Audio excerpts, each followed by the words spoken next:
Have a good day. இன்னைக்கு ஒரு சூப்பரான யூஸ்ஃபுல்லான டாபிக் தான் நான் உங்களோட ஷேர் பண்ணிக்க போறேன். நம்மளோட சேனல்ல மணி சம்பந்தமான நிறைய வீடியோஸ் ஷேர் பண்ணியிருக்கேன். அதுலயும் முக்கியமா பணத்தை எப்படி சேவ் பண்றது அப்படின்றத பத்தி நிறைய வீடியோஸ் நீங்க பார்த்திருப்பீங்க. இன்னைக்கு எந்த மாதிரியான சில பழக்கங்கள் நம்ம கிட்ட இருக்கிறதுனால நம்ம கையில இருக்க பணம் வீணா செலவாயிட்டு இருக்கு, அதே மாதிரி பணத்தை நிறைய நேரங்கள்ல தேவையில்லாம வேஸ்ட் பண்ணிட்டு இருக்கோம் அப்படின்றத பத்தி தான் ஒரு சில விஷயங்கள் நான் ஷேர் பண்ணிக்க போறேன். நான் இப்ப சொல்ல போற ஹேபிட்ஸ் எல்லாத்தையும் உங்களோட டெய்லி லைஃப்ல இன்க்ளூட் பண்ணிக்கோங்க.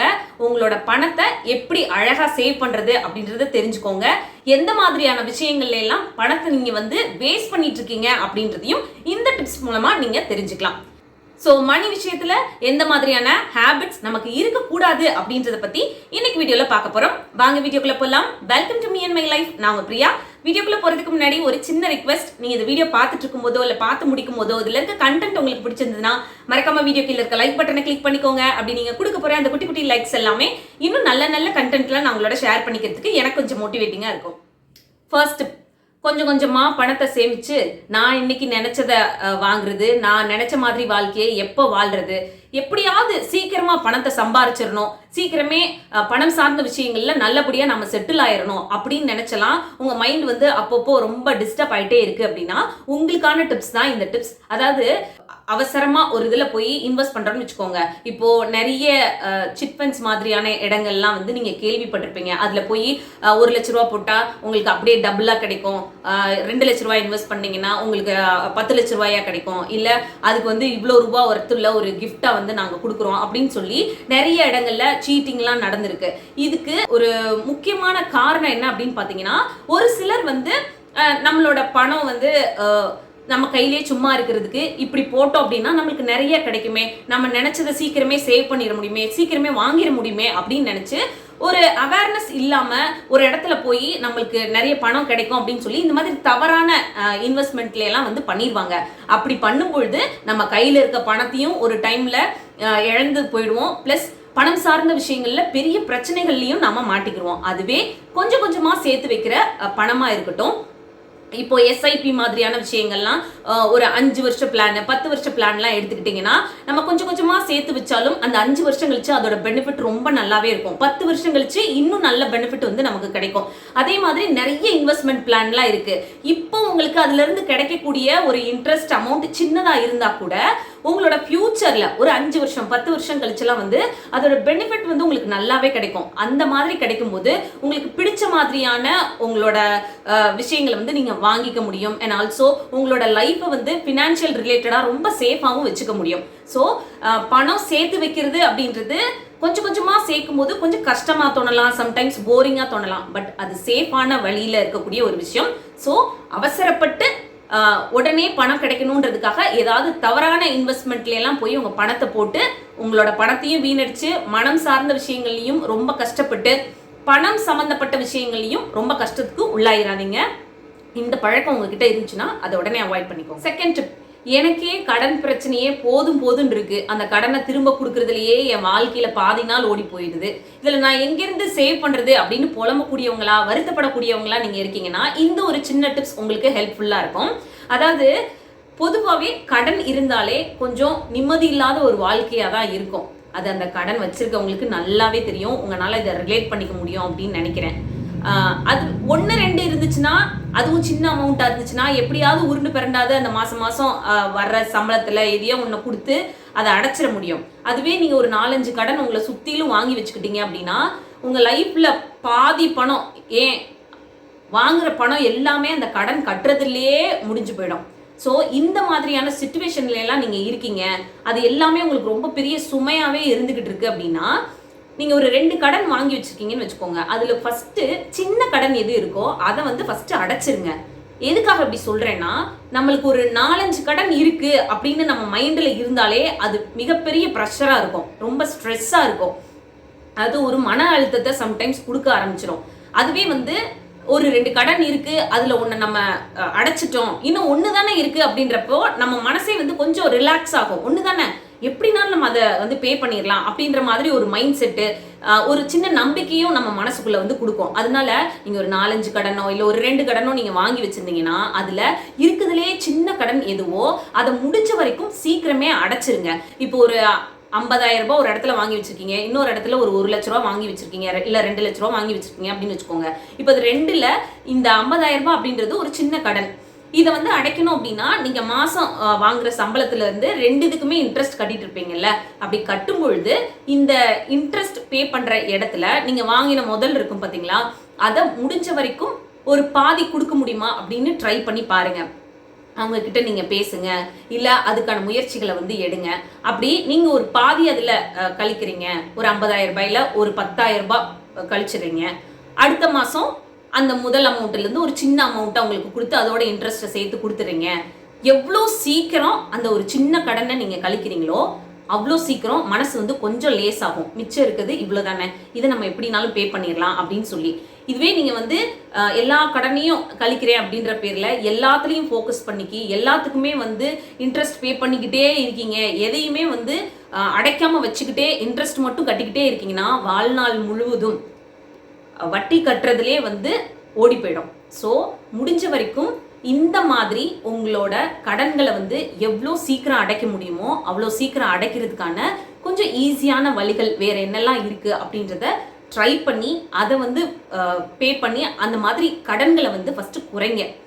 ஒரு 5 கடன் இருக்கப்போ ஒரு 2-3 கடன் அடைஞ்சிருச்சுன்னா 2 தானே இருக்கு, எப்படினாலும் கஷ்டப்பட்டு கட்டிடலாம் அப்படின்ற ஒரு மைண்ட் செட் வரும். அதுவே நீங்க எத்தனை வருஷம் பே பண்ணிக்கிட்டே இருந்தாலும் அந்த 5 கடனும் இருந்துகிட்டே இருக்கு, வட்டி கட்டிக்கிட்டே இருக்கும், எந்த ஒரு கடனுமே அடையவே இல்லை அப்படின்னா அது உங்களுக்கு ரொம்ப சுமையாவே வந்து முடியும். பிளஸ் இதுல நம்மளோட சேவிங்ஸ் அப்படின்றத நம்ம யோசிக்கவே முடியாம போயிடும்.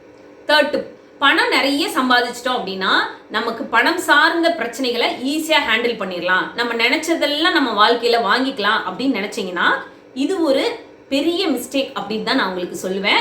இந்த ஒரு தவறை நீங்க பண்ணிட்டு இருந்தீங்கன்னா இப்போ இந்த டிப்ஸை கேட்டதுக்கு அப்புறமா இருந்து அதை அவாய்ட் பண்ணிக்கோங்க. அதாவது நம்ம வந்து நிறைய பணம் சம்பாரிச்சோம் அப்படின்னா நமக்கு விருப்பப்பட்டதெல்லாம் வாங்கிக்கலாம், அந்த பணம் நிறைய நம்ம கிட்ட இருக்கும் பொழுது இருக்க எல்லா பிரச்சனையும் நம்மளால சால்வ் பண்ணிக்க முடியும். அதாவது பணம் சார்ந்த பிரச்சனைகளை ஈஸியா சால்வ் பண்ணிக்க முடியும் அப்படின்னு நினைச்சீங்கன்னா இது ஒரு தவறான விஷயம்தான். ஏன்னா நம்மளோட இன்கம் நம்ம ஜாஸ்தி பண்ணிக்கிட்டே இருக்கோம், இந்த பக்கம் நம்மளோட விருப்பங்களை ஜாஸ்தி பண்ணிக்கிட்டே இருக்கோம் அப்படின்னா நம்ம எவ்வளோ சம்பாரிச்சாலும் நம்மளோட விருப்பங்கள் லக்ஸுரியா ஒரு விஷயங்கள் நமக்கு தேவைப்படுது, நமக்கு இது வேணும் அது வேணும்னு சொல்லி நம்மளோட விருப்பங்கள் வந்து அதிகமாகிட்டே போக போக எவ்வளோ சம்பளம் இந்த பக்கம் வந்தாலும் இந்த பக்கம் அது எல்லாமே கரைஞ்சு போயிடும். ஸோ அதனால உங்களோட இன்கம்மை நீங்க எவ்வளோ ஜாஸ்தி பண்ணினாலும் ஒரு பக்கம் சேவிங்ஸ் அப்படின்றது தான் யோசிக்கணுமே தவிர உங்களோட விருப்பங்களை வந்து ஜாஸ்தி பண்ணிக்கிட்டே போகாதீங்க. தேவைகள் அப்படின்றது வேற, விருப்பங்கள் அப்படின்றது வேற. தேவைகள் அப்படின்றது நம்மளோட அவசியமான விஷயங்கள், சாப்பாடு, ட்ரெஸ், நம்ம தங்குற இடம், நம்மளுக்கு பேசிக்கா தேவைப்படக்கூடிய விஷயங்கள், நம்மளோட படிப்பு, இது எல்லாமே அவசியமான தேவைகள். விருப்பங்கள் அப்படின்றது பாக்குறதெல்லாம் நம்ம வாங்கணும்னு நினைக்கிறது, இல்ல இது வேணும் அது வேணும்னு ஒண்ணு நம்ம கையில இருக்க போதே இன்னொன்னு வந்து விருப்பப்பட்டுக்கிட்டே இருக்கிறது.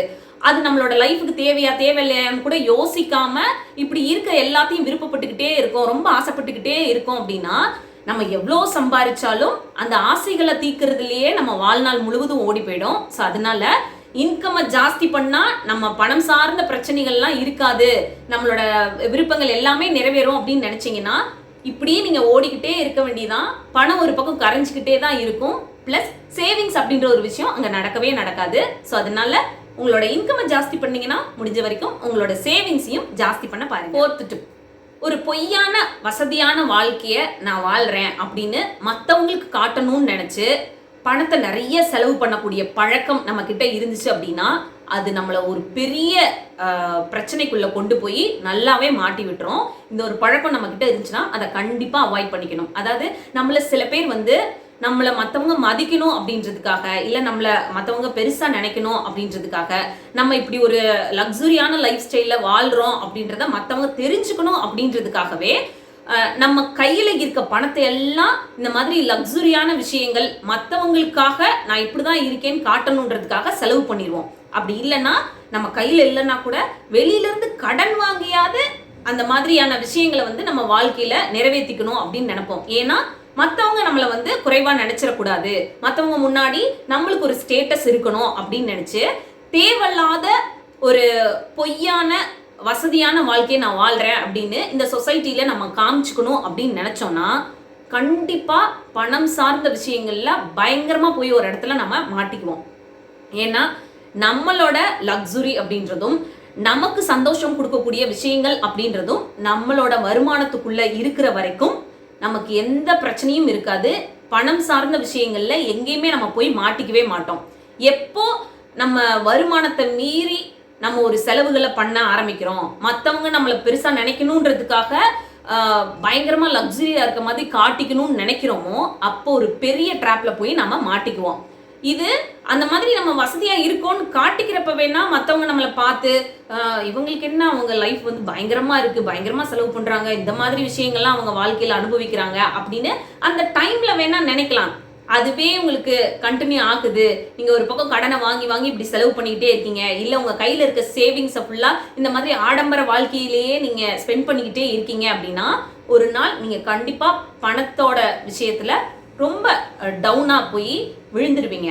அப்படி விழும்போது உங்களை பார்த்து பயங்கரமா இருக்கீங்கன்னு நினைச்சிருப்பாங்கல்ல, அவங்க எல்லாருமே இது ஒரு பொய்யான வாழ்க்கையா தான் இருந்திருக்கு, இப்படியெல்லாம் வந்து பொய்யா ஒரு வசதியான வாழ்க்கையை வாழணுமா அப்படின்னு சொல்லி அப்போ உங்களை எதையாவது பேசதான் செய்வாங்க. அதனால இது நம்மளோட வாழ்க்கை, நம்ம வாழ்க்கைக்கு என்ன தேவை, எது தேவை இல்லை, எது நமக்கு சந்தோஷம் கொடுக்கும், எந்த மாதிரி விஷயங்களுக்கு நம்ம ஸ்பெண்ட் பண்ணலாம், ஸ்பெண்ட் பண்ணக்கூடாது, மற்றவங்களுக்காக நம்ம ஸ்பெண்ட் பண்றதுனால நம்மளுக்கு என்ன பெனிஃபிட் அப்படின்றதெல்லாம் நீங்க புரிஞ்சு வச்சுக்கிட்டீங்க அப்படின்னா பணம் எப்பவுமே உங்களுக்கு ரொம்ப நிறைய நேரங்கள்ல உதவக்கூடிய ஒரு விஷயமா அமைஞ்சுக்கிறோம். அதே மாதிரி உங்களோட சேவிங்ஸையும் நீங்க நல்லாவே பண்ண முடியும், தேவையில்லாத செலவுகளையும் அவாய்ட் பண்ண முடியும், மனசும் ரொம்ப நிம்மதியா இருக்கும், வாழ்க்கையும் சந்தோஷமா இருக்கும். 5th டிப், இது நான் ஒரு சில வீடியோஸ்ல சொல்லியிருப்பேன் அப்படின்னு நினைக்கிறேன், எனக்கு சரியா ஞாபகம் இல்லை, இருந்தாலும் இதை நான் இந்த வீடியோல இன்க்ளூட் பண்றதுக்கான முக்கியமான காரணம் இதை எல்லாருமே தெரிஞ்சு வச்சுக்கணும். அதாவது யாருமே நம்ம பணத்தளவுல கஷ்டப்படும் போது ஓடி வந்து இந்தாங்கன்னு கொடுத்து உதவுவாங்கன்னு எப்பவுமே நினைச்சுக்காதீங்க. அப்படிலாம் இல்லை பிரியா, என்னைய சார்ந்து இருக்கவங்க எல்லாம் எனக்கு ஒரு அவசர தேவைன்னா பணத்தை கொண்டு வந்து உதவதான் செய்வாங்க அப்படின்னா ஓகே, ஹாப்பி தான். பட் அப்படி எல்லாருக்குமே அமைஞ்சிடாது. அதனாலதான் சொல்றேன், ஜென்ரலா எல்லாருக்குமே இது சொல்றேன். பணம் விஷயத்துல நம்ம ரொம்ப கஷ்டப்பட்டோம் அப்படின்னா அங்கெங்கேருந்து ஓடி வந்து நம்மளுக்கு எல்லாரும் ஹெல்ப் பண்ணிடுவாங்க அப்படின்னு எப்பவும் நினைச்சு பணத்தை ரொம்ப அசால்ட்டா ஹேண்டில் பண்ணாதீங்க, ரொம்ப சாதாரணமா நினைச்சிடாதீங்க. ஏன்னா அந்த பணம் கையில இல்லாதப்பதான் நம்மளோட வேல்யூ என்னன்றத நமக்கு நிறைய பேர் புரிய வைப்பாங்க. நீ இவ்வளோதான், நான் இப்போ உனக்கு ஹெல்ப் பண்றேன், பட் நீ இவ்வளோதான் அப்படின்றத நம்மளுக்கு சொல்ற மாதிரி இன்சல்ட் பண்ணக்கூடிய நிலைமைகளும் நிறைய நேரங்கள்ல வரும். அண்ட் ஆல்சோ ஒருத்தர்கிட்ட நமக்கு பண உதவி தேவை அப்படின்னு போய் நிற்கும் பொழுதுதான் நம்ம எவ்வளோ முட்டாளா நம்ம இந்த வாழ்க்கையை வாழ்ந்திருக்கோம் பண விஷயத்துல அப்படின்னு நம்மளே ரியலைஸ் பண்ண வைக்கும் இந்த பணம். அந்த பணம் இல்லாதப்போதான் நம்மளோட வேல்யூ என்ன அப்படின்றதையே நம்மளுக்கு நிறைய பேர் புரிய வைப்பாங்க. அது வரைக்கும் அவ்வளோ க்ளோஸாக இருப்பாங்க, அவ்வளோ நம்மளோட எல்லா விஷயத்துலையும் இருந்திருப்பாங்க. ஆனால் அந்த பணம் நம்ம கையில் இல்லைன்னொன்னே நம்மளை யாருன்னு கேட்பாங்க.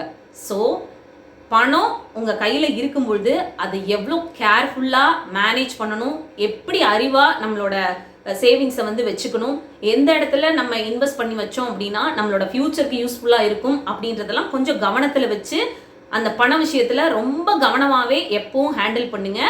யாரும் நம்மளுக்கு பண விஷயத்துல வந்து உதவுவாங்கன்னு எப்பவுமே நினைக்காதீங்க. ஸோ அவ்வளோதான், இந்த வீடியோ இதோட முடியுது. இதில் நான் ஷேர் பண்ணி இந்த டிப்ஸ் எல்லாமே கண்டிப்பாக உங்களுக்கு யூஸ்ஃபுல்லாக இருந்திருக்கும் அப்படின்னு நினைக்கிறேன். அப்படி யூஸ்ஃபுல்லாக இருந்துச்சுன்னா மறக்காம வீடியோ கீழே இருக்க லைக் பட்டனை கிளிக் பண்ணிக்கோங்க. இன்னும் நம்ம சேனலை சப்ஸ்கிரைப் பண்ணாமல் இருந்தீங்கன்னா ப்ளீஸ் சப்ஸ்கிரைப் பண்ணிக்கோங்க. இன்னொரு யூஸ்ஃபுல்லான வீடியோவில் நான் உங்களுக்கு மீட் பண்ணுறேன். தேங்க்யூ.